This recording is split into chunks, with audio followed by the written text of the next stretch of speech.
dudong na dudong lab ati. Hi! Na, tinan mo, oh, pinapawisan, ano to, laway mo. Ba't naman kasi ganon? Kinakain mo yung damit mo. Ha, pogi. Love ikaw, ate. Oh, ate, hi!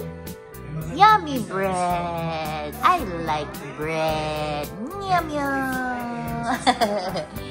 Say hi!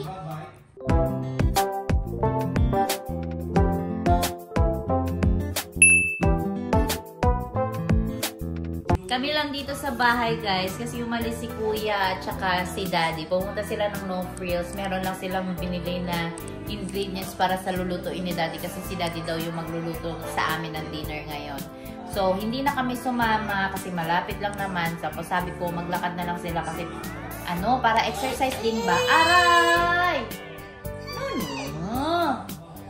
Tapos, yun, sila lang dalawa. Si kuya kasi, boring na boring dito sa bahay. Aya siya ng aya ni daddy na, ano, maglaro daw sila. Kaya, ayun, sumama. Sumama kay daddy. Medyo malamig kasi ngayon, guys. Mga ano lang yata, 13. Kaya, 13, tapos medyo mahangin pa. Kaya dagdag yung sa lamig. Kaya, hindi na kami lumabas. Dito na lang muna kami sa bahay. Tapos bukas, siguro bukas kami aalis.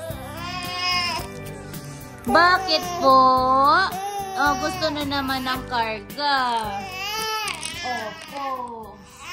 Ito si Pio. Gustong lagi nagpapakarga. Iba siya ni ano. Iba siya ni Elisha. Oh, dali na. Ayan na. Oh, ayan na. Oh. Ayan na. Oh, karga na ni Mami. Oh. Okay. Yay! Yan. Ibang-iba siya ni Elisha. Ito siya at saka si Ethan. Maklingi siya sa akin.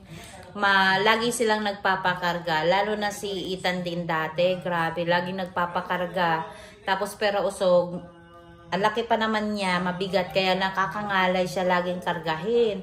Si Elisha naman, ito yung wala akong kahirap-hirap. Kasi napaka-independent. Baby pa lang siya, napaka-independent na bata talaga. As in, ayaw niya gaanong nagpapakarga sa akin. Gusto lang niya nakahiga. Tsaka, ang bilis niya nakalakad. Alam niya sigurong masusundan siya agad. Pero ito si Pio, oh.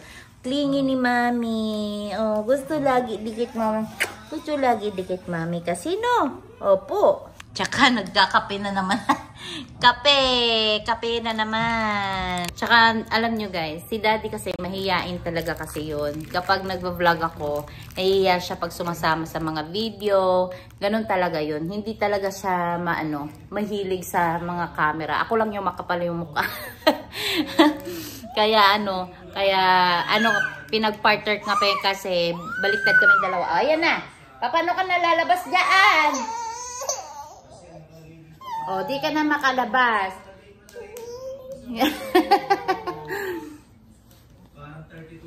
Ano, sige. You can do it. Go.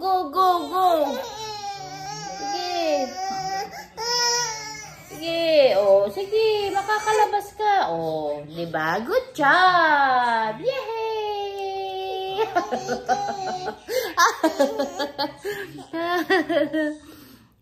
Yeah, pagpasensyahan nyo na minsan kasi si daddy talaga ay nahihiya talaga siya kapag may camera. Kasi ma-private na tao yun eh. Kasi ayaw niya na lagi naka-video. Sabi ko, paano yan? Magbablog na ako. Paano yan? Isasama din kita lagi sa vlog ko. Paminsan-minsan, di ba? Pero yeah, intindihin nyo na lang siya minsan guys. Kasi ganun talaga si daddy. Magluluto na si Pogi. Ano lulutuin mo kasi? Bakit may mushroom? Bola-bola. Anong bola-bola? Videoan? Tingnan mo. Ayaw mo kong videoan. Gusto mo akong magbablog tapos ayaw ka sumama sa vlog. Ikaw gusto ko na. Oh! Pamilok! O, diba? O, siya magluluto ngayon. Mamaya, disaster ang kusina. Oh, bakit?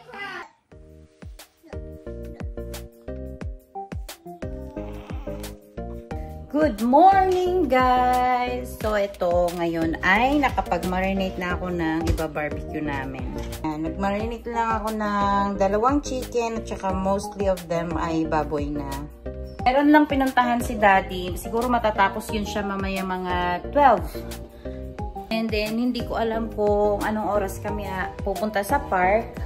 But I think the weather is good na. Okay na siguro. Hindi na siya gano'ng kalamig na natin. Kung okay na ba. Kasi nakalagay sa weather 17 lang eh. Medyo malamig pa. Medyo malamig pa din.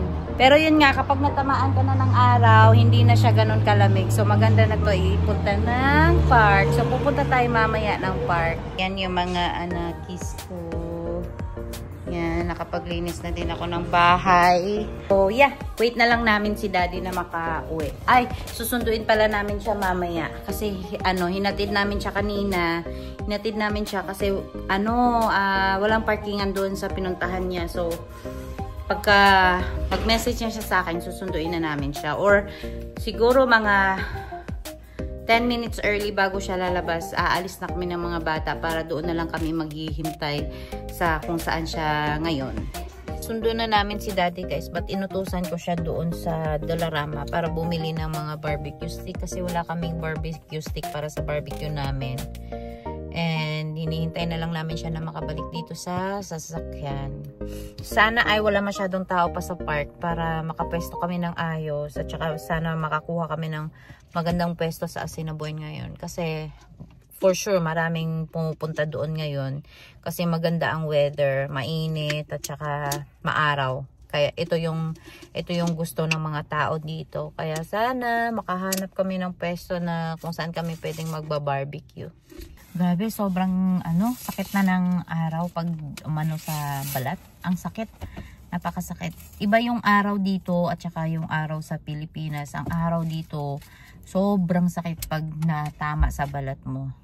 Ewan ko kung bakit ganun, but yeah, ganun ang pakiramdam. Pero pag malamig yung hangin, malamig yung panahon, tapos combine mo dun sa mainit na araw, sobra.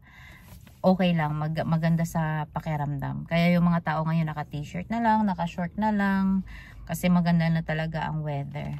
Tsaka ako home shirt. Naka-home shirt na lang si Kuya. Ayan o.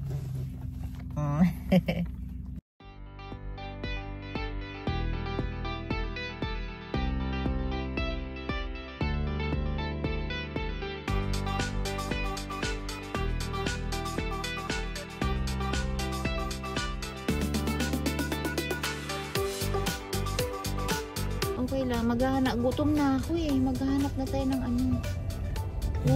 ang taba ng kabayo. Dito pwede kang kumain. Buak. Balik tayo doon. Balik tayo doon. Kasi walang ihawan man yan. Bawal yan kasi meron palang ganito dito sa Maghahanap na kayo yung mga kabayo. Pwede silang magsakay, magrenta ng horse. Sarap pag-bike.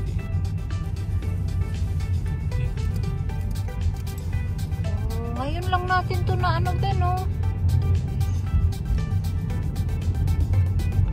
Ayan na guys, nahirapan kami kumuha ng spot.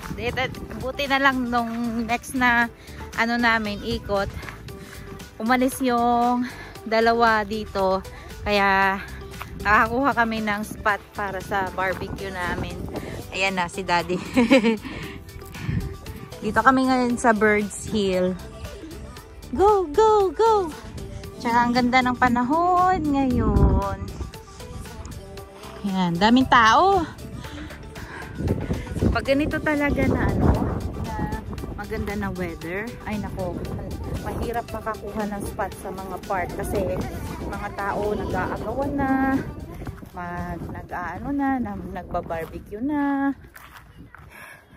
Kaya ito yung mga trip ng mga tao dito ngayon. Ayan. Ayan. Nakakuha kami ng spot. Iitim na tayo nito, Daddy. Iitim na tayo. Pero ang lamig no? Malamig pa din. Malamig pa din. Ayan, buti may kaunting kahoy. Oo. Daddy, nalalagay ko. It's windy. Alicia, come here. Ha? Oo. Dali na, anak. Dali na. Wala. Mami, ikaw mag-ano mo si Alicia kasi ano? Yung ano? Oo, siya.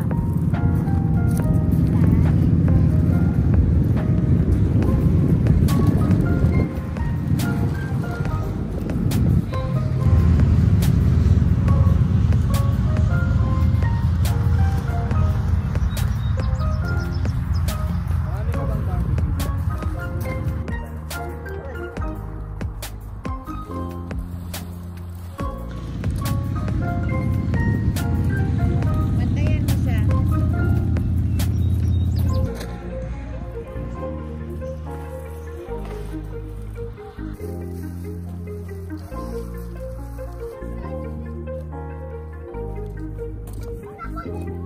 Ha? Punasan yan.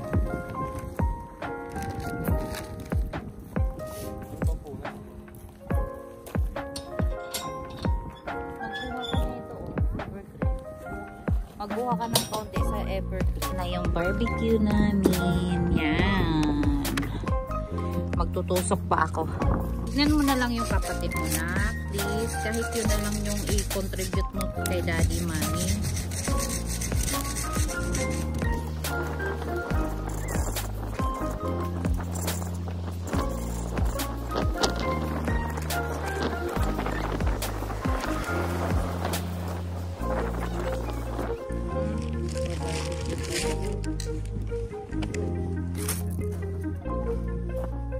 Kailangan nila ng vitamin C. Si mommy yun na. Dila lang, ah. Dila lang eh, no? Tignan mo na kasi nag-ano pa ako. Barbecue.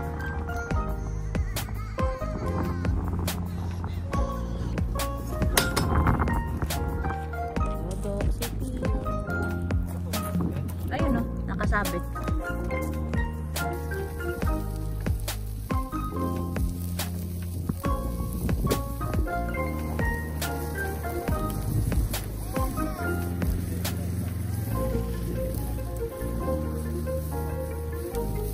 Yung tong nga, tong. Oo.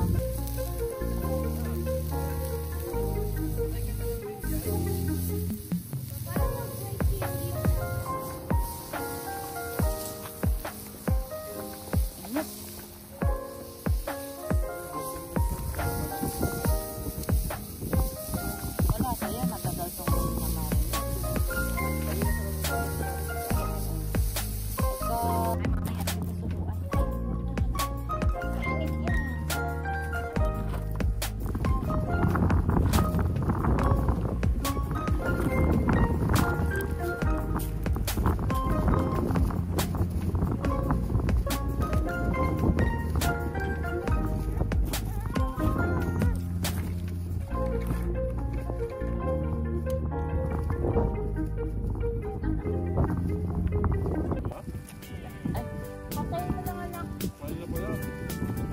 Basta kami kumain guys. Tulog na si Pio. Tulog na baby namin. Gumising. Gumising.